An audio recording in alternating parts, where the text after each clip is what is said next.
Sinong umaahon, tayo ba o sila?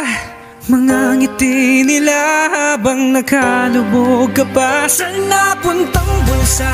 Pinaghirapan kong mga barya. Minumulto na ng mga pangako nyo. Makinig Paano makakaahon sa pagkakalubog? Sa sariling sinilangan ng hantungan ay puntod. Araw-araw kakayod kahit pa umabot sa tuhod ng baha. Kailangan pumasok kahit uugod-ugod. Magtitiis, magbubulag-bulagan para sa barya. Okay lang makibakakakasyo para sa kanilang mga nakaupo sa silya na di mauga-uga. Habang ang bahay ng iba kulang na lang ay matumba. Ang galing nilang sabihin pero di nila magawa. Mga pangakong napakong iiwanan ka nga